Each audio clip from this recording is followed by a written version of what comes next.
Recuerda que teníamos clase, clase presencial, pero ya no pudimos. Y, y pues, pero qué bueno, celebro, porque la clase virtual, pues ahora se puede aprovechar mucho más, ¿verdad? Y, y ahora pues vamos a trabajar, pues virtualmente este viernes y el otro, la otra semana también, ¿verdad? Y, y vamos a ver unos temas entre la primera y la segunda unidad, ¿verdad? Tenemos el programa. Quiero también decirles que no solo tienen que anotar los nombres o los conceptos que ustedes encuentren que son diferentes, tienen que anotar la definición. También tienen que guardar o conocer cuáles son los principales filósofos que aportan en esta disciplina. Por ejemplo, ya hemos mencionado varios. Bueno, no hemos mencionado filósofos de la antigüedad, ¿verdad? Pero sí hemos mencionado algunos de la modernidad. Y los de la antigüedad, pues ustedes ya los conocen porque los han visto en algunos de sus cursos de filosofía propiamente. Entonces, vamos con el contenido de hoy. Va a ser lo que se refieren en vamos a ver,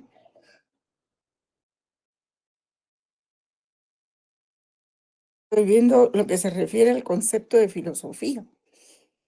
Ahí todavía estamos en la primera unidad, jóvenes, quiero ubicarlos. Estamos en la primera unidad.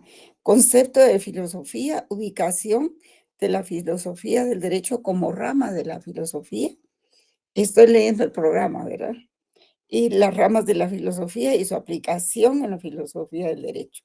Bueno, ya hemos visto de ontología, lógica, ética, teoría del conocimiento, nociología, o sea, la nociología, el método, la semiología, axiología, teleología, antropología filosófica y otras. Si hay alguna duda, por favor, es momento de que la planteen para subsanar algunas omisiones que se hayan dado. Entonces, vamos a desarrollar este día lo que es el concepto de filosofía propiamente, ¿verdad? Realmente nosotros no es el concepto de filosofía, es el concepto de derecho. Y eso, pues, estaba leyendo la primera unidad, está en la segunda unidad. Es el principio de la segunda unidad, jóvenes. Entonces, la segunda unidad en el programa, no sé si lo tienen a la vista ahí en su celular o lo imprimieron. Señala que los objetivos específicos de esta unidad son que el alumno pueda conocer las diversas definiciones del derecho según las corrientes filosóficas. Jus es derecho, ¿verdad? Filosóficas, filosofía, que le permitan elaborar su propia concepción del derecho. Y para eso, pues les vamos a dar algunos elementos. Por ejemplo, el contenido de esta unidad dice análisis de los elementos de una definición del derecho, que es lo que pretendemos en esta clase. Este tema en especial es un poquito complicado. No es nada más decir, no, es que el derecho no es solo normas coactivas, es más que eso, no, hay mucho más que eso. Entonces vamos a ver el análisis de los elementos de una definición del derecho. El problema de asumir una única postura sin tomar en cuenta las críticas a cada corriente. La explicación y fundamento de una definición o concepción del derecho. Y en ese punto nos vamos a quedar, ¿verdad? Claro, a continuación ya vienen las características generales de las diversas corrientes, como lo son el justnaturalismo, el positivismo jurídico, el sociologismo jurídico, el justmarxismo, y luego corrientes contemporáneas como lo son el estructuralismo, el realismo jurídico y la escuela semiótica. Ese sería el contenido de la segunda unidad que estamos abordando el día de hoy. Y después de eso vendría nuestro primer examen parcial, ¿verdad? Aquí dice segundo, pero es Es primer examen parcial. Vamos a ver. Y eso es lo que va a abarcar el primer examen parcial, jóvenes.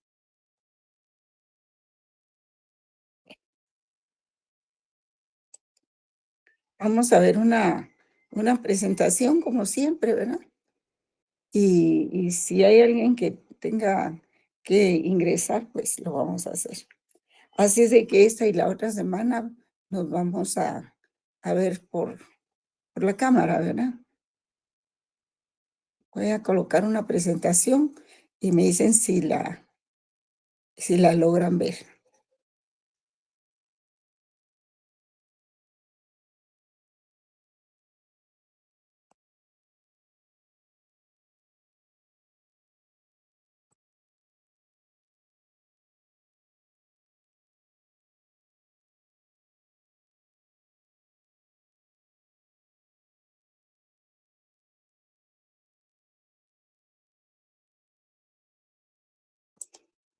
¿Ya la pueden ver? Sí, licenciada. Va, muchas gracias. Ah, pero no es esta, no es esta, perdón.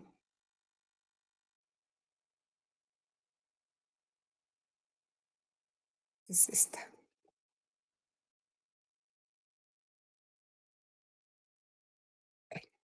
Creo que este de material ya se los entregué. Bueno, no me recuerdo, no recuerdo. Vamos a trabajar entonces en esta segunda unidad que contempla lo que es el análisis de los elementos de una definición del derecho. Hay muchas definiciones, hay muchas formas, pero para iniciar podríamos decir, un momentito, solo voy a encender la luz.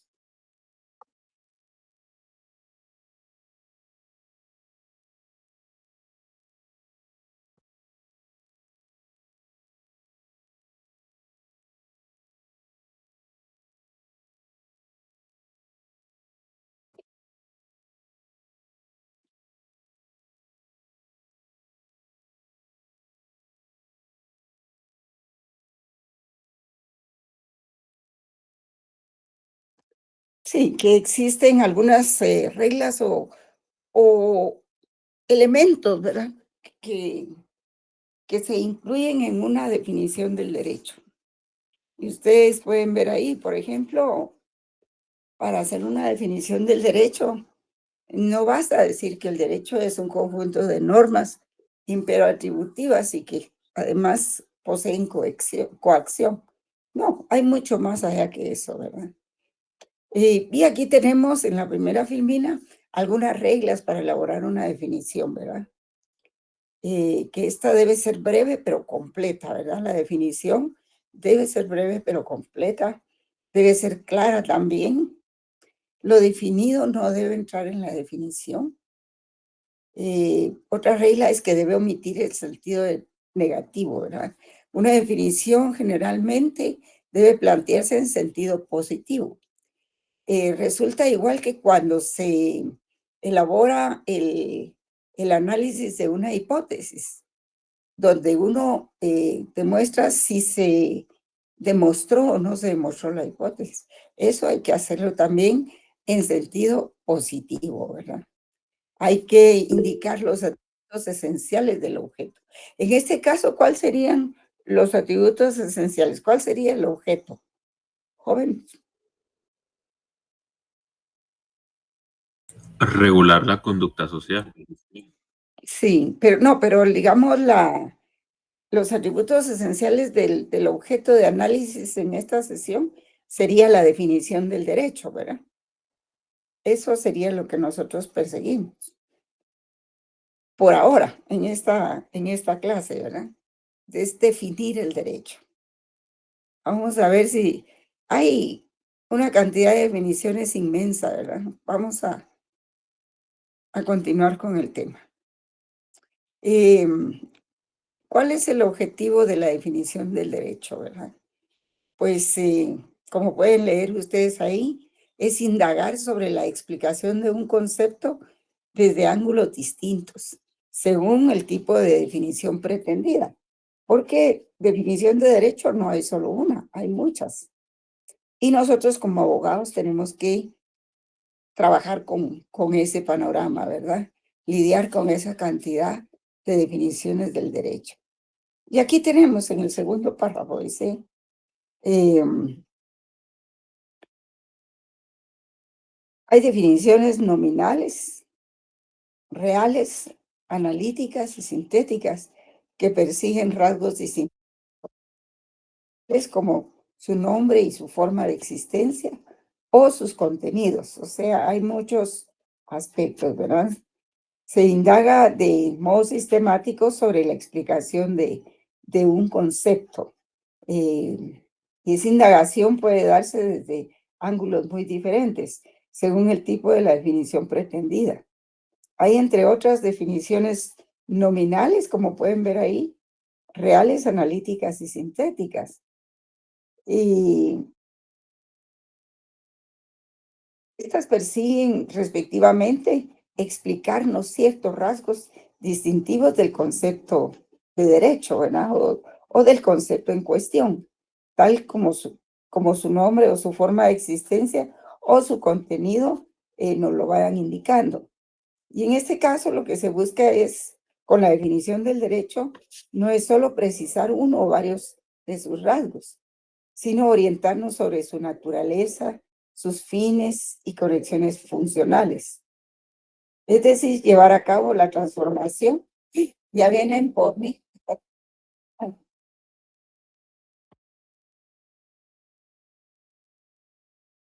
Es decir, llevar a cabo, repito, la transformación de un concepto inexacto y vago empleado en algún ámbito por otro más preciso y exacto que pueda ser usado en la mayoría de las ocasiones en que se usa el concepto, ¿verdad?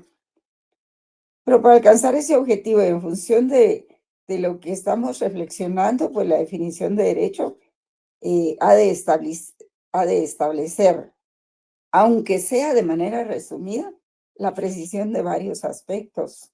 Por ejemplo, en qué ámbitos de conocimiento se presenta, cuál es su fundamento racional y cuáles son los rasgos característicos que determinan sus conexiones y diferencias en relación con otros fenómenos de la misma o de similar naturaleza, ¿verdad? Entonces, como dice ahí el tercer párrafo, es necesario llevar a cabo la transformación de un concepto vago e inexacto a otro preciso y exacto, que pueda ser usado en la mayoría de las ocasiones. Y tener presente que la palabra derecho puede tener diferentes significados e incluso poseer una fuerte carga emocional, ¿verdad? Por ejemplo, cuando alguna persona se ve afectada en sus intereses y dice, es que no hay derecho. Cuando dice no hay derecho, se está refiriendo a que no hay garantías, no hay justicia, no hay igualdad, en fin, puede referirse a muchas cosas provenientes de una emoción que en ese momento se origina de un problema que está enfrentando, ¿verdad? Y, por ejemplo, vamos a... Otros dicen, por ejemplo, que es difícil definir el derecho. García Máinez dice, ¿qué es el derecho? Definirlo es una tarea difícil, dice, al entrar en el umbral de la ciencia jurídica. Em,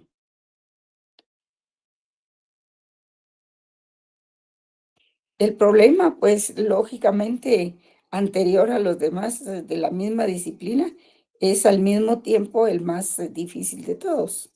Los autores que lo abordan no han conseguido ponerse de acuerdo ni en el género próximo ni en la diferencia específica del concepto, lo que explica, pues, el número increíble de definiciones que existen. Y también la anarquía reinante en esta materia, pues que cada abogado tiene su propia definición, ¿verdad? Cada uno hace su propia definición en un momento determinado. Puede ser en una audiencia, puede ser en un memorial, puede darse también en una reunión social o en una clase, pues, ¿verdad? En una clase del género académico, ¿verdad? Entonces él dice ahí, la tesis de la indefinición del derecho es sostenida también por García Máinez. Ustedes saben quién es García Máinez, ¿verdad? Eduardo García Máinez. Él es un jurista, un autor de derechos, perdón, de textos de derecho. Y tiene varios textos, pues, desde Introducción al Derecho, también tiene otro de Filosofía del Derecho, en fin. Yo espero que lo conozcan porque como abogados no pueden desconocer a García Máinez, ¿verdad? Y entonces, definir, dice, es tarea de las ciencias. Y al existir varios tipos de conocimientos, es lógico que haya también diversas formas de alcanzar una definición. Y ahí es a donde vamos, ¿verdad?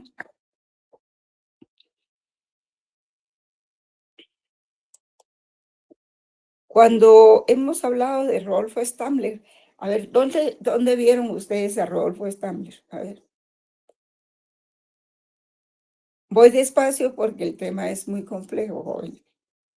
¿No se recuerdan en dónde leyeron las definiciones de Rodolfo Stammler? ¿En qué documento de los que yo les di? Para ser más exacto.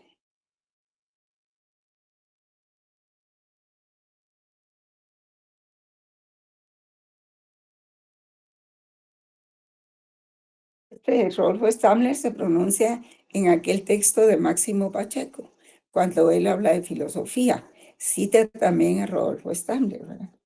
Y en ese sentido, pues él dice que el concepto de derecho es una noción parcial que solo sirve para deslindar una categoría de los actos de la voluntad humana frente a otras modalidades y categorías como la moral, los dictados convencionales y el poder arbitrario. Entonces, él lo que hace es separar las normas del derecho propiamente de las normas convencionales, morales y del poder arbitrario, ¿verdad? Entonces se trata de esclarecer el fin último, ideal que ha de informar y dirigir toda aspiración jurídica en los cauces concretos para que pueda calificarse como fundamentalmente justa. Creo que ahí estamos citando a Carlos Nino, pero antes vamos a ver, Carlos Nino es un famoso filósofo del derecho y piensa que esas dificultades parten de la adhesión a una cierta concepción sobre la relación que se da entre el lenguaje y la realidad. Y esto, dice, impide contar con una idea clara sobre los presupuestos, las técnicas y las consecuencias que han de tenerse en consideración cuando se define una expresión lingüística, en este caso la palabra derecho. Creo que la tenemos más adelante, vamos a ver. Aquí está, bien, ahí está, ahí lo pueden leer ustedes lo que les acabo de decir. Entonces, según Nino, vigente en nuestros días, está la idea platónica de la relación entre lenguaje y realidad. Porque fíjense ustedes qué importante es realmente que nosotros pudiéramos hablar y articular un idioma y luego recibir los conocimientos y expresarlos con nuestras propias palabras, ¿verdad? Uno lo ve muy sencillo y uno dice, pues eso no tiene ni importancia, pero sí, sí lo vemos, pues. Y lo debemos valorar porque es una gran habilidad, pues, del ser humano. Y esto del lenguaje y realidad dice que presupone que si los conceptos no hacen más que reflejar la presunta esencia de las cosas, las palabras son únicamente el vehículo de los conceptos, de donde la relación entre lenguaje y realidad no puede ser otra que necesaria, por supuesto. La relación entre lenguaje y realidad es necesaria, porque sirve al investigador, sirve al docente, sirve al estudiante, a todo mundo, pues. Le sirve a un testigo, ¿verdad? Aunque a veces los testigos no son muy exactos. Entonces, al definir se reconoce una realidad, la cual no puede cambiarse ni crearse. pues los conceptos solo detectan aspectos esenciales de esa realidad, esencias que deben estar contenidas ineludiblemente en el concepto. De ahí que este enfoque, también conocido como realismo verbal, este de Nino, ¿verdad? De Carlos Nino, sostenga que hay solo una definición válida para una palabra que se obtiene por intuición intelectual de la naturaleza intrínseca de los fenómenos que se denotan en la expresión, ¿verdad? Entonces, el realismo verbal, que es otra corriente, ¿verdad? Hace del trabajo de las definiciones una tarea de simple reconocimiento de ciertos aspectos esenciales de la realidad. Pero ¿cuáles? ¿Cómo no hacer de esta labor definitoria un ejercicio intelectual sumamente subjetivo? ¿Quién posee el monopolio de la verdad para decirnos que una persona sí captó el concepto y otra no? Ese aspecto esencial de la realidad. ¿Sí captó o no captó ese aspecto esencial de la realidad? ¿Qué criterio objetivo se usará para distinguir lo esencial de aquello que no lo es? Y esta postura ha generado buena parte de las dificultades para definir el derecho, porque persigue casi de modo metafísico una esencia que se nos escapa de las manos, ¿verdad? Que nos indicará cuál es la definición única de lo jurídico. Pero esa esencia se nos escapa. No siempre la tenemos muy clara y, y no siempre la tenemos con nosotros, ¿verdad? Entonces hay que investigar también el significado de, de esas esencias en el lenguaje común para cotejar los criterios vigentes en el uso común para usar la palabra derecho. Y aquí juega un papel muy importante lo que yo les estaba explicando la vez pasada acerca de lo que es, eh, de lo que son las dos formas de tener acceso al conocimiento. Una es la doxa y otra es la episteme, que también estas se relacionan con el conocimiento racional, o sea, el racionalismo y el empirismo. El, el conocimiento empírico es la experiencia obtenida a través de los años. Cuando un niño o un bebé nace, pues su mundo lo es su mamá y los aspectos más cercanos que tiene. Poco a poco va relacionando, en la medida que va creciendo, va relacionando pues eh, lo que él percibe por sus sentidos, como lo son primero el sentido del tacto, ¿verdad? El sentido del olfato, luego probablemente será el sentido de la vista. Y entonces él va acumulando experiencias de conocimientos mientras crece. Llega a los 7 años, ya está en posibilidades, pues, de ver las cosas por fin, de verlas por primera vez, ¿verdad? Y no digamos ya a los 12 y a los 15, cuando está en posibilidades de hacer sus propios juicios acerca de toda esa naturaleza que él conoció desde que nació. Y llega adulto, llega a los 20 años, 23, y está en posibilidades de elaborar sus propias definiciones, ¿verdad?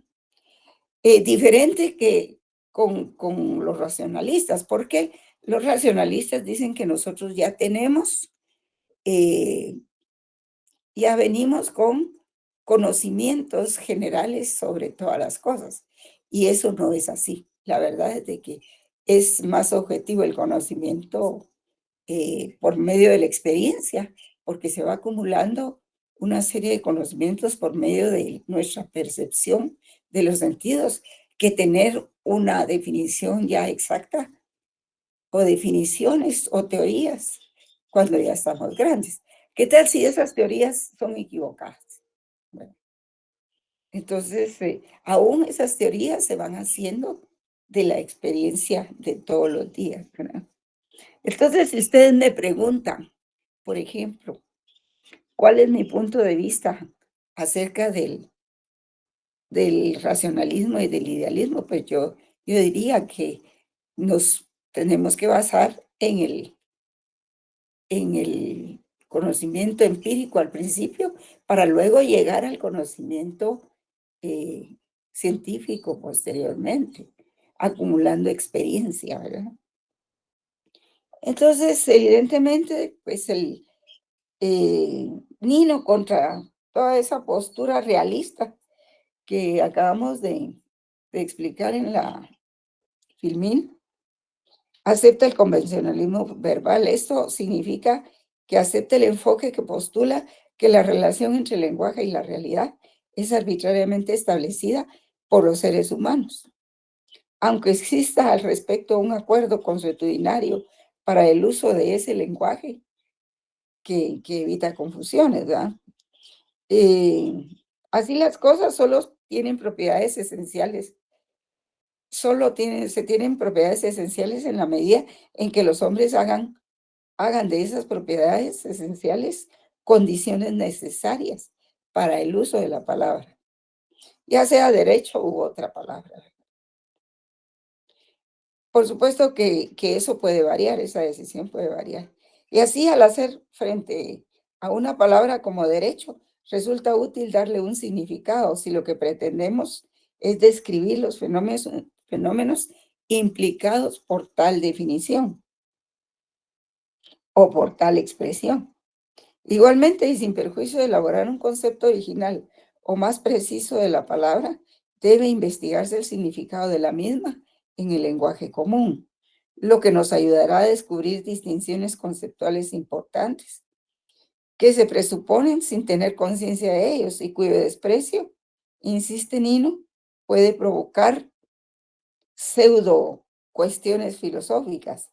De modo que Nino dice textualmente que la caracterización del concepto de derecho se desplazará de la oscura y vana búsqueda de la naturaleza o esencia del derecho a la investigación sobre los criterios vigentes en el uso común para usar la palabra derecho. Y si prescindiendo de ese análisis o a través de él llegamos a la conclusión de que nuestro sistema teórico requiere estipular un significado más preciso que el ordinario para derecho, pues la estipulación no estará guiada por un test de verdad en relación a la captación de esencias místicas, sino con base en criterios de utilidad teórica y de conveniencia para la comunicación. Entonces, cabe sumar a las anteriores dificultades, dos más. Vamos a ver si lo tenemos aquí. La primera que tiene que ver con la palabra misma, derecho, y la segunda con el enfoque científico y la posición teórica adoptada por los distintos juristas o estudiosos del fenómeno jurídico en general. Respecto de la primera dificultad, que es la terminológica, la palabra derecho, hay que tener en cuenta que la expresión derecho no posee una acepción única, sino que al contrario, implica varios significados entre sí relacionados. Esta ambigüedad se denota en la singular particularidad de la palabra derecho, que designando el conjunto de fenómenos jurídicos es también nombre de la disciplina científica que los estudia. Sí, porque tenemos, por ejemplo, dentro de los 3 niveles de la filosofía que yo les planteé el primer día, tenemos la teoría del derecho, ¿verdad? Luego la ciencia del derecho y luego la axiología, que es la teoría de los valores. Entonces, el concepto derecho, por lo tanto, no tiene un carácter unívoco, o sea, no tiene un carácter, un solo significado. Es que su aplicación en el lenguaje cotidiano y en el propiamente jurídico no se refiere a una misma situación. Por ejemplo, una cosa es el derecho como disciplina y otra es el derecho como fenómeno social, que es estudiado por la disciplina que para aumentar la confusión utiliza el mismo nombre, ¿verdad? Entonces, pues podemos agregar todavía en torno a la primera dificultad, la terminología, que la palabra derecho posee una fuerte carga emocional, ya lo dijimos, ¿verdad? Y se presenta de forma imprecisa en la realidad, porque el derecho se relaciona con las ideas como la libertad, la justicia, la igualdad, el bien común, que suscitan la exaltación sobre todo, porque A estas se otorgan predicados dirigidos más a la persuasión, a mover la voluntad que al convencimiento.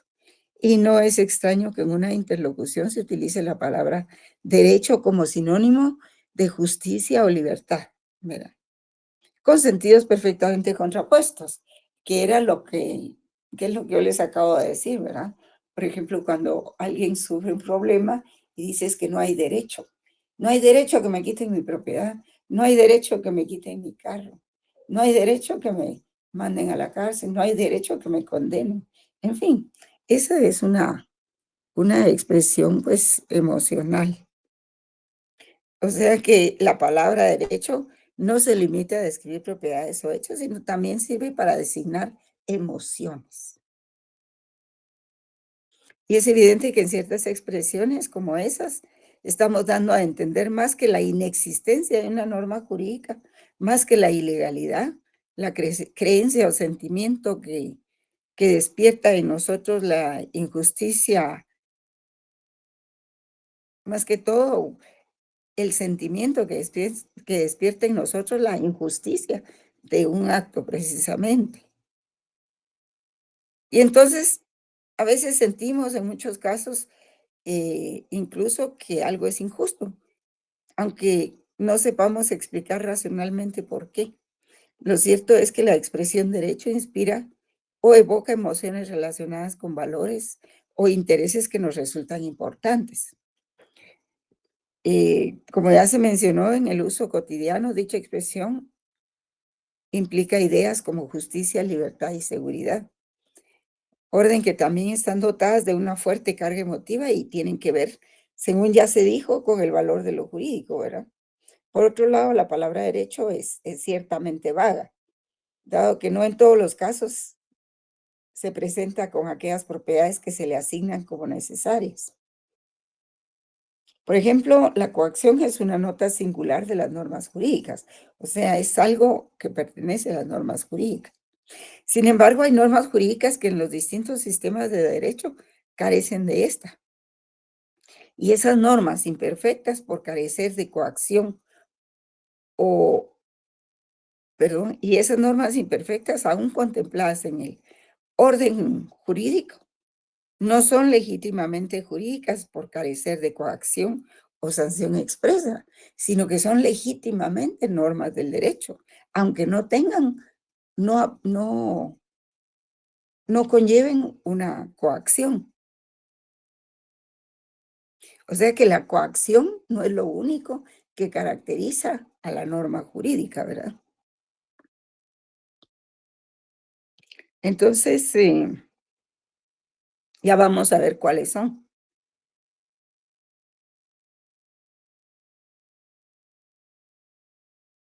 Porque el derecho comprende más que normas coactivas y por eso la expresión derecho comprende también normas pragmáticas, normas enunciativas, principios generales, principios particulares. Es decir, que esas normas de suyo carecen de sanción específica. No obstante, se encuadran en un ordenamiento jurídico coactivo concebido como un todo. Por ejemplo, veamos el Código Penal. El Código Penal se caracteriza por su coacción. Vamos a pasar la firmina porque si no se van a quedar atrás.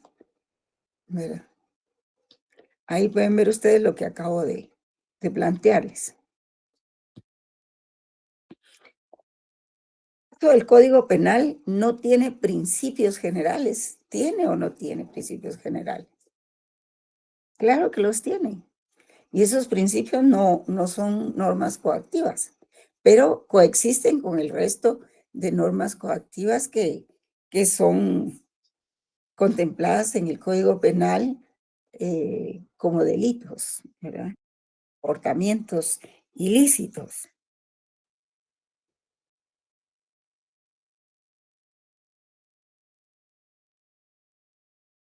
Entonces, no sé si ya vieron esa filmina.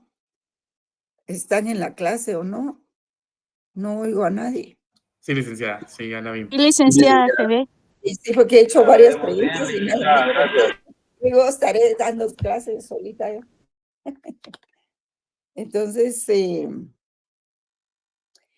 queda demostrado que los sistemas jurídicos entonces no solo están constituidos por normas coactivas, sino por otra clase de normas y hasta por principios, ¿verdad? Y por ejemplo, los autores Herbert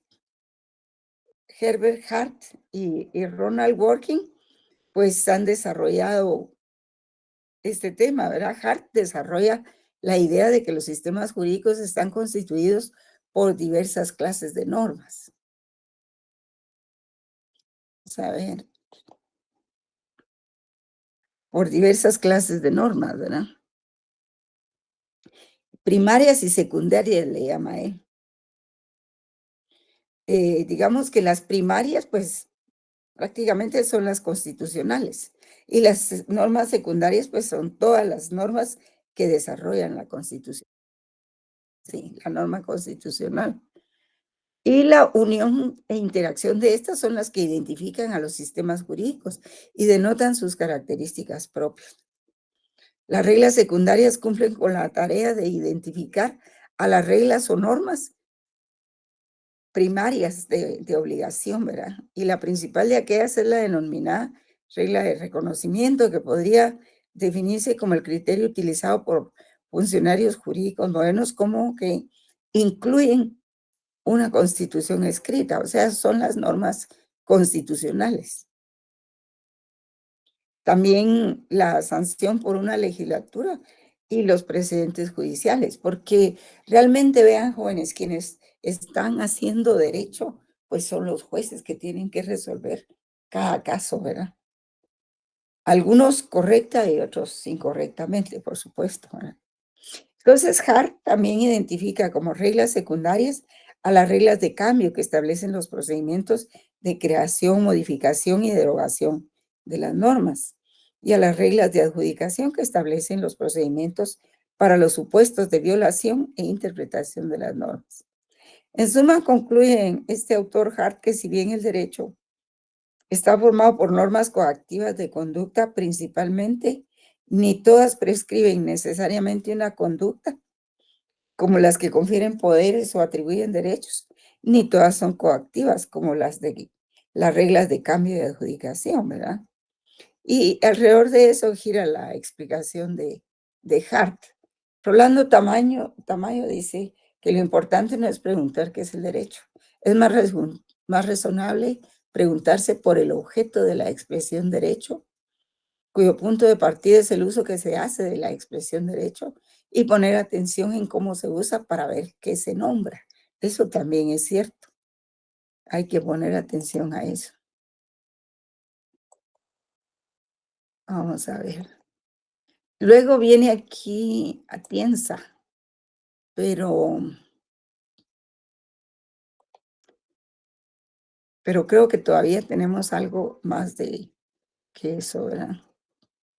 Porque esto ya se refiere un poco a a la segunda unidad. Vamos a ver. Sí, aquí tenemos otros filósofos que también definen al derecho, ¿verdad? Luego de leer la definición de Rolando Tamayo, vamos a ver lo que dice Atienza.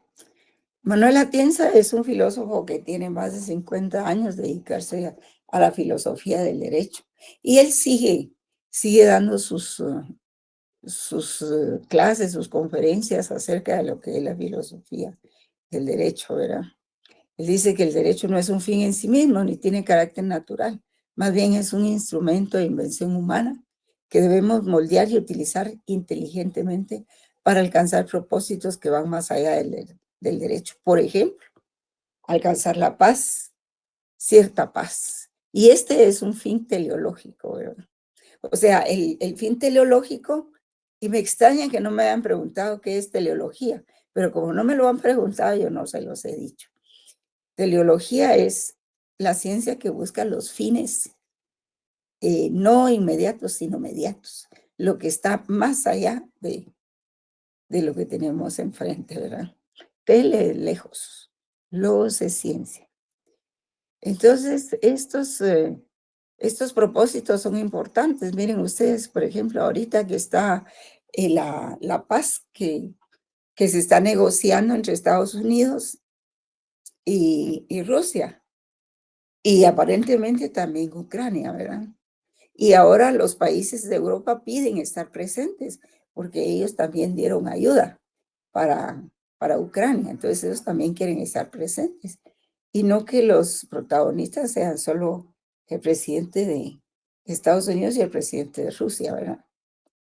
Entonces, para eso es que se debe utilizar y moldear, dice, inteligentemente, alcanzar los propósitos que van más allá del derecho, no quedarnos solo en el derecho. Puede que haya otro filósofo que le contradiga, ¿verdad? Entonces, creo que no, aquí no tenemos a Working, vamos a ver. Working, nos faltó. Entonces, Working, por su parte, considera que el derecho no es solo un sistema de normas, sino de principios.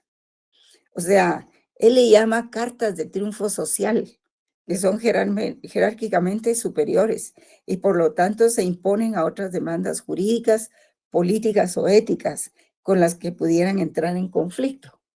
¿Qué horas son? Ah, bueno. Y estos principios son desarrollados por las sociedades y los profesionales del derecho a lo largo de la historia. Y Working señala, por ejemplo, cuando los juristas razonan o disputan acerca de derechos y obligaciones legales, particularmente en esos casos dificultosos, donde los problemas que se les plantean a propósito de estos conceptos parecen más agudos. Hacen uso de pautas que no funcionan como normas jurídicas, sino funcionan en calidad de principios, directrices o normas de otra clase, ¿verdad? Por ejemplo, el la Declaración de los Derechos Humanos del Hombre y del Ciudadano. Esas son cartas de triunfo, pero esos son derechos también, eso es derecho y es derecho natural. Entonces, a veces es preciso invocar esas normas, que son normas, probablemente no como las que conocemos en el Código Penal y todo eso, pero siempre son normas, pero son normas de muy alto nivel humanístico, por decirlo así, ¿verdad? Y también es derecho, de otro nivel, pero lo es. Y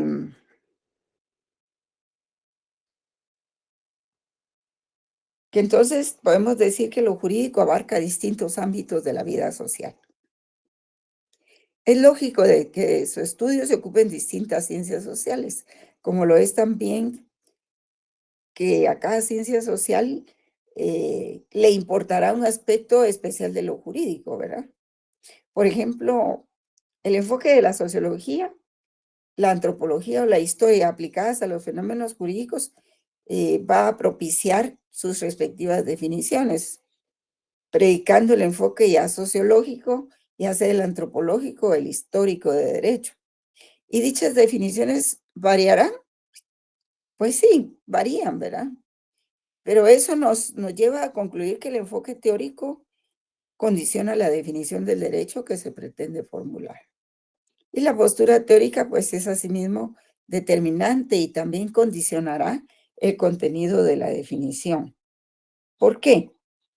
Cada ciencia social comprende diferentes corrientes de pensamiento, por supuesto, distintas posiciones teóricas que no son otra cosa que construcciones intelectuales que pretenden explicar desde sus hipótesis el fenómeno o fenómenos de que se ocupan, utilizando presupuestos similares, análogos y hasta contrapuestos. Al igual que como sucede con la ciencia jurídica, la sociología, la antropología y la psicología implican múltiples posturas teóricas que en función de sus propios presupuestos teóricos definirán, en este caso, al derecho. Pues sí. Si le preguntamos a un antropólogo qué es el derecho, nos dará su definición poniendo de manifiesto, pues, el aspecto antropológico, ¿verdad? Y lo mismo sucede con un psicólogo, un sociólogo. Muchas de esas definiciones coincidirán en algunos rasgos o diferirán diametralmente, ¿verdad? Según tendremos ocasión de ver en posteriores. Vamos a ver otros ejemplos. Pues, lo que sí podemos concluir es que no solo el enfoque científico, sino la postura teórica o cada postura, va ponderando más algunos aspectos que otros, ¿verdad? Y lo que va a influir determinantemente en la definición del derecho.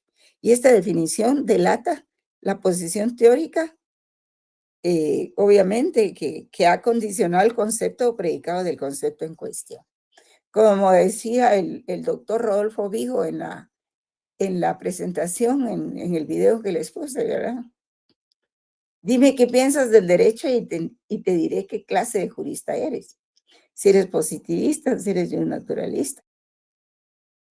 Pero eso todavía es temprano para ustedes.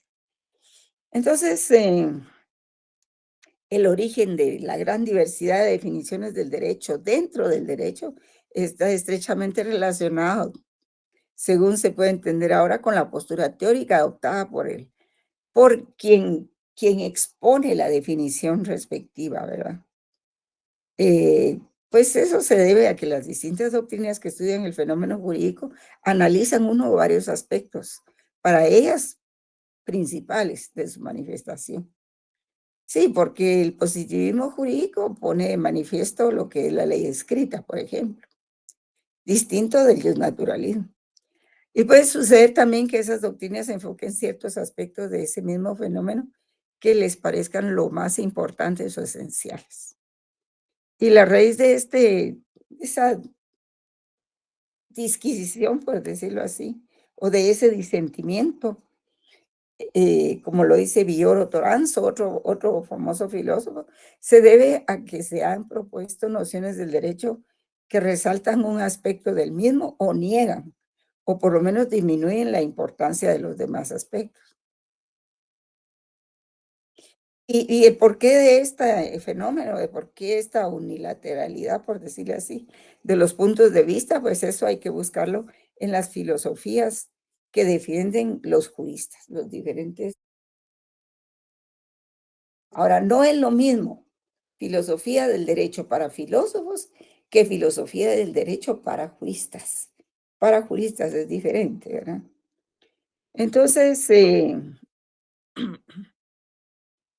la búsqueda de una sola definición, pues, adquiere caracteres de un caos conceptual y hasta de prueba contundente respecto de la esencia del derecho. Y todo eso se muestra equivocado. Resulta fácil explicar y justificar que cada escuela o ciencia analice el fenómeno jurídico desde las aristas que racionalmente les parezcan más trascendentes. Sin embargo, no significa que estas aristas sean las únicas importantes del derecho, que esa posición sea excluyente o definitiva en relación con otras. Esta circunstancia, pues, denota que los logros científicos, tanto en las ciencias sociales como en las naturales, son producto del análisis constante y no dogmático de las distintas facetas de los problemas que plantean, procurando de esa manera pequeñas o grandes contribuciones que permiten alcanzar más que verdades absolutas, posiciones superadoras de otras en la escala infinita del conocimiento humano. Es decir, que el derecho, y de ahí buena parte de las dificultades de su comprensión y definición, no se manifiestan unívocamente, o sea, no tienen un solo significado, ni en lo terminológico ni en lo epistemológico, ya que su naturaleza es variada y compleja. Vamos a ver un poquito aquí las. Sí, aquí dice Atienza los enfoques sobre el derecho. Dice, hay uno estructural, que es el que estudia el normativismo jurídico propiamente, el funcional, que es el que estudia el realismo jurídico, lo que se da en la realidad, ¿verdad? Hasta ese aspecto emocional de que yo les hablaba. El valorativo, que es el derecho natural, son los valores del derecho. La justicia, el bien social, la seguridad jurídica. Y la técnica, ¿verdad? La técnica que es la que estudia, pues, la forma como se realiza el derecho, que se incluye dentro de ella la argumentación. O sea, que una de las partes de la técnica es la argumentación jurídica. Y el derecho, pues, es una técnica cada vez más compleja, pero siempre notablemente deficiente para la resolución de los conflictos sociales. Porque, ¿qué es al final lo que persigue el derecho, jóvenes? ¿Cuál es su fin teleológico? A ver si entendimos ahora. ¿Cuál es su fin teleológico, joven? La búsqueda de la verdad, licenciada, considero yo. Sí, la búsqueda de de la verdad, ¿verdad? Pero también es la búsqueda de la paz, ¿verdad? La resolución de los conflictos sociales. Esos son sus fines teleológicos, o sea, los fines que están más allá de todo. Entonces, estamos ante una realidad que nos presenta como fenómeno único el derecho, pero que tiene un contenido complejo, tiene una forma multidimensional. Y entonces negar el contenido complejo del derecho, porque en la realidad se manifiesta como un todo, es en buena medida causar confusiones, ¿verdad? Y si el derecho es un todo de contenido complejo, como cualquier todo que se traduce en dimensiones distintas, pero complementadas, unidas, entrelazadas en lo fundamental, es claro que toda esa complejidad dificulta su comprensión, pero de ninguna manera la hace imposible, ¿verdad? Si, si nosotros discriminamos y ordenamos con cuidado los datos que nos aporta el acercamiento empírico y profesional, podemos concluir que el derecho se manifiesta como un todo multidimensional, complejo del que se advierten tres aspectos distintos y complementarios, a saber, ¿verdad? Cómo sus dimensiones, en primer lugar, como hecho social, en segundo lugar, como norma jurídica, y en tercer lugar, como valores, ¿verdad? Sí. Entonces, vamos a ver aquí. Y aquí ya vamos, después de esa definición, pues vamos entrando a los enfoques sobre el derecho, ¿verdad? Y a las conclusiones del tema que estábamos viendo, ¿verdad? Por ejemplo, la orientación positivista del derecho, ¿verdad? Que el derecho como tal es independiente de otros ámbitos, como la ética.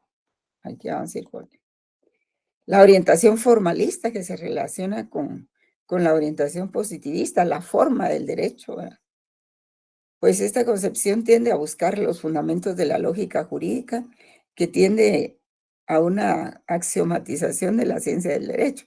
O sea, a observar los axiomas, aquellos que nos decía eh, este autor García Máinez, ¿verdad? Bueno, la verdad que los axiomas provienen de la lógica jurídica y yo los invito a que hoy, después de clase, busquen los axiomas de la lógica jurídica. Y para orientarlos les voy a decir el primero, el de identidad, ¿verdad? Búsquenlos, por favor, para, para poder adentrarse más en el tema. También está la orientación historicista del derecho, pues es el origen de las normas jurídicas. La orientación naturalista del derecho, que puede ser comprendida en función de los postulados capitales del naturalismo, como el valor intrínseco del derecho, que es la justicia, ¿verdad? Y la orientación teológica del derecho, que coincide con las posiciones referidas a la religión y a las deidades, ¿verdad? Está la orientación axiológica también del derecho, que la ciencia del derecho se basa en la teoría del valor, ¿verdad? Ahora,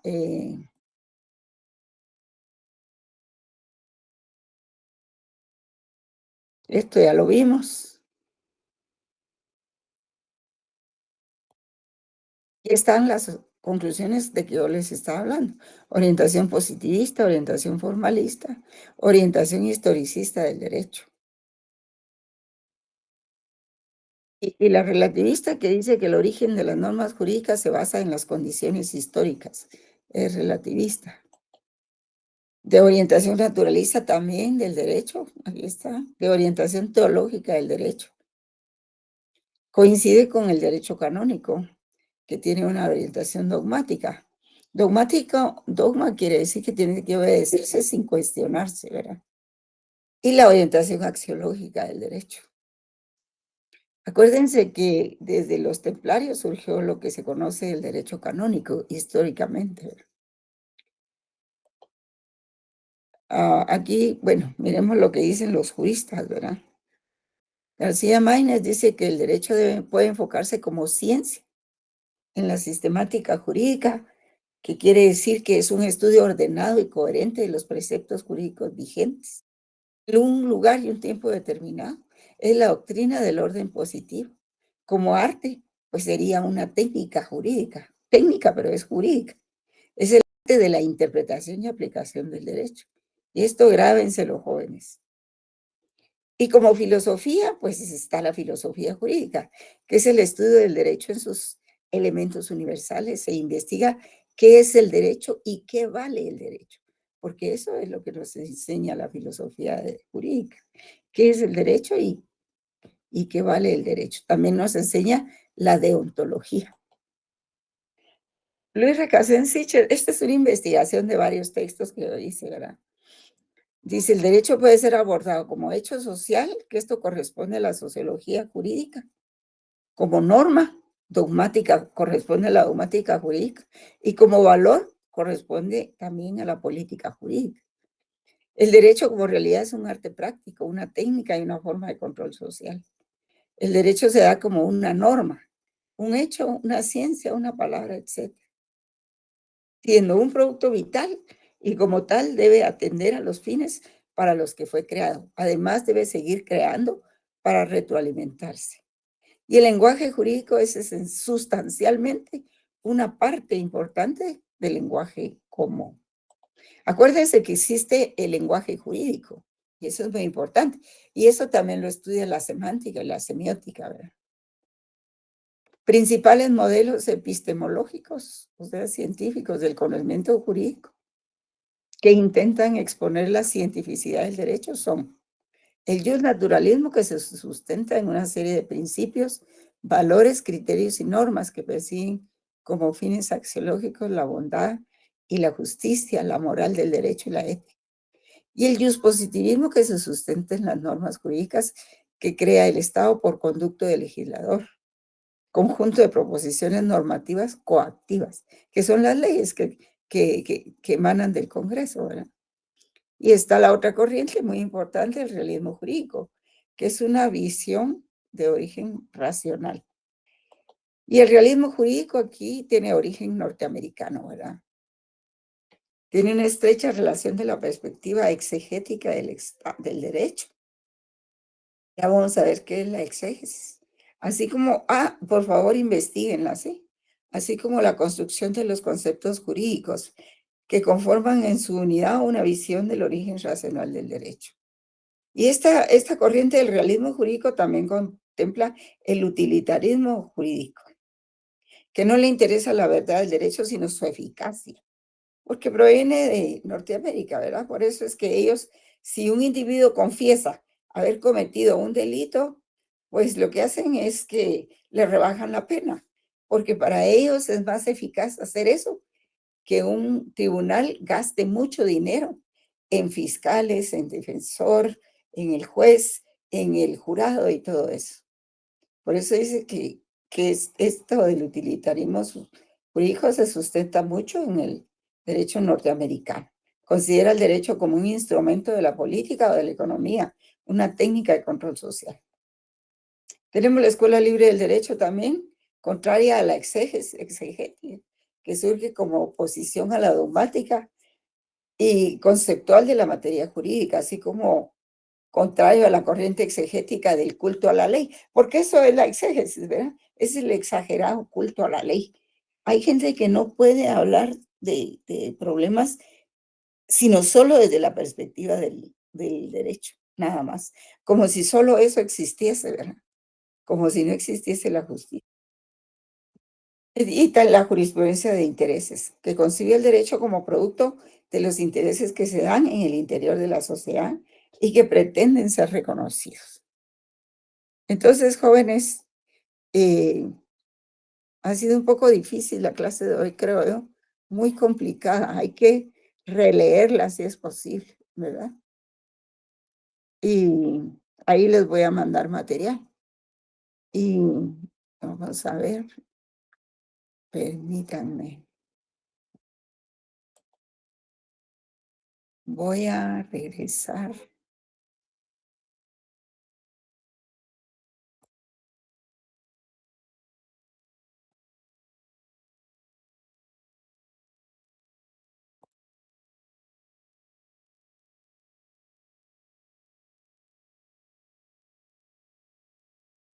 ¿Cómo hago para regresar a la clase, jóvenes? Ah, aquí está. Aquí está, se me había. Ahí estamos. Entonces, vean ustedes que no es fácil definir al derecho. Es sumamente complejo. Pero el abogado que maneja todas estas aristas sí entiende lo que es la filosofía del derecho. Yo quería hacerles un anuncio que no sé si, que tenemos la colaboración de un profesor auxiliar. Él está aquí presente con nosotros y se llama Kimber Martínez. Así es de que él también da clases en la Universidad de San Carlos y pues nos va a apoyar en lo que, se pueda, ¿verdad? En lo que podamos molestarlo y él pueda auxiliarnos. Así es de que ahí lo tenemos, aquí está el, el profesor, aquí está. Buenas tardes, jóvenes. Está en pantalla, ahí está. Buenas Sí, tardes, mucho gusto a todos. Lamentablemente, pues no hemos tenido la oportunidad de tener una clase presencial, pero me sí. presento. Ahí pues tal vez me han visto en la clase de mercantil para los que lleven el curso y estoy encantado en poderles ayudar en lo que necesiten, si tienen algún inconveniente, algún problema, si necesitan algún favor, si necesitan que se les explique algo, algún tema del curso, pues se pueden abocar a mi persona y yo con mucho gusto pues les puedo apoyar. También estoy en el grupo de la sección en WhatsApp y si tienen dudas pues me pueden escribir y Muy bien. esperamos vernos nuevamente pues en clase. Ajá. Sí, Gracias. estábamos esperando la clase presencial, pero ya vieron ustedes que el miércoles ya no se pudo. Y por lo visto vamos a pasarnos la siguiente semana tampoco sin tener clase presencial, lo cual pues es importante, ¿verdad? Presentarse personalmente. Pero ahí está, muchas gracias, mi estimado Kimber, que estamos aquí presentándolo y ya saben ustedes, mis alumnos distinguidos, que pueden abocarse con él para cualquier problema que tengan. Muy bien, jóvenes, dejamos aquí. Sí, Evelyn. Buenas tardes, licenciada. Disculpe la molestia. Fíjese que yo solo le quería hacer una pregunta. ¿Todavía no han hecho grupos? ¿O ya hay algún Fíjese grupo? que yo esa dinámica estaba por cambiarla, digamos, como no tenemos tema, pues yo me proponía que ustedes hicieran un análisis de las sentencias de la Corte de Constitucionalidad. Pero como para eso no se necesitan 15 ni 20 personas, se podían organizar en grupos de 5, ¿verdad? En grupos de 5 y tomar una sentencia determinada y hacerle el análisis desde el punto de vista, pues, de la justicia, de la moral, de la ética incluso, ¿verdad? Para poder salir, pero tienen que tomar la iniciativa, jóvenes, porque los trabajos están a cargo de ustedes y esa calificación se va a dar en el segundo parcial. Pero sí es bueno que usted pregunte por eso, porque yo los veo muy pasivos y que no se han organizado. Así es de que espero sus noticias. Y Gracias, licenciada. estamos ahí esperando, pero esa parte corresponde que ustedes la organicen, ¿verdad? Y si no se llega a concretar nada, pues entonces yo hago el examen de 40 puntos, ¿verdad? Que Eric, Sí, quería hablar licenciada, es contigo. que el profesor Kimber dijo que había un grupo de clase de filosofía en WhatsApp. Yo en ese grupo no estoy. No sé si me podrían pasar el link de WhatsApp porque no tengo entendido si uno. Ay, Todavía no hay ningún grupo de WhatsApp, únicamente el oficial, que sería de la sección. ajá. Por ahí Fíjate pues nos que, hemos puesto en contacto. Kimber, Todavía no se han organizado los grupos. fíjate que esa es la sección es donde están todas las secciones, ¿no? Que es lo único que Eh, hizo la facultad ahora, crear un grupo para todas las secciones. O sea, no hay un para, específico. para todas las clases. Para todas las clases Sí, para todas es las el clases. MIT. Un grupo de la sección para todas las clases. En esa pues se ha estado mandando la información. Pero grupo Es como este tal que, para el curso de filosofía no hay todavía. y ustedes ¿Será que tú tienen que lo hacer podrías sus crear grupos. como... ¿Será que tú lo podrías crear, Kimber? Sí, aunque también quería consultar con respecto al trabajo, licenciada, si Sí. podemos, si no hay algún grupo oficial todavía, licenciada, de No, los asignados. No, no, ¿verdad? todavía Porque, no tengo por ningún ejemplo, grupo. yo, para llevar el control, también se podrían hacer los grupos y que me manden un listado para tener en cuenta si Exactamente. trabajan, ya que, pues, para que no vaya sobre 30 puntos el examen, ¿verdad? Y para que Exacto, empiecen a sí. trabajar los compañeros. Sí. Sí, miren, la metodología es de que ustedes se organizan, hacen su grupo, eligen su coordinador y luego nos pasan a nosotros el listado de cada grupo. Cada coordinador nos pasa el listado de cada grupo, ¿verdad? Entonces, aquí por medio del profesor Kimber, y entonces ya nosotros, pues lo tenemos ahí. Ustedes tienen que conseguir una sentencia de la Corte de Constitucionalidad y analizarla, ¿verdad? Ese sería su trabajo, básicamente. No sé si hay alguna otra pregunta por ahí. ¿Alguien había? ¿No? Carla Garnica. Gracias, Sí, Carla. licenciada. Buenas tardes. Solamente con Sí. una consulta. Yo recuerdo que el primer día, pero ya llegué tarde, había un glosario que usted estaba mencionando. No sé Ah, no, si ese glosario. el glosario es algo diferente. El glosario es una tarea que cada quien tiene que hacer en lo personal, ¿verdad? Hacer su glosario de palabras que contenga el curso de filosofía. Pero eso es para cada quien en lo personal. Diferente es el trabajo de grupo. Ah, Porque muy ahí bien. ¿Y ese se lo entrega hasta el final del curso entonces o...? en el programa está como una de las actividades de la clase está elaborar un glosario, pero eso es personal, ¿verdad?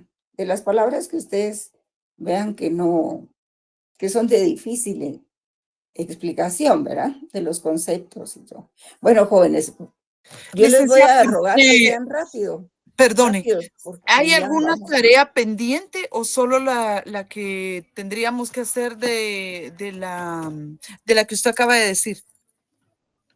Hay tareas pendientes, solo es el glosario, pero el glosario Gracias. se hace durante el curso, la duración del curso, ¿verdad? Ese es más que todo para consumo de ustedes.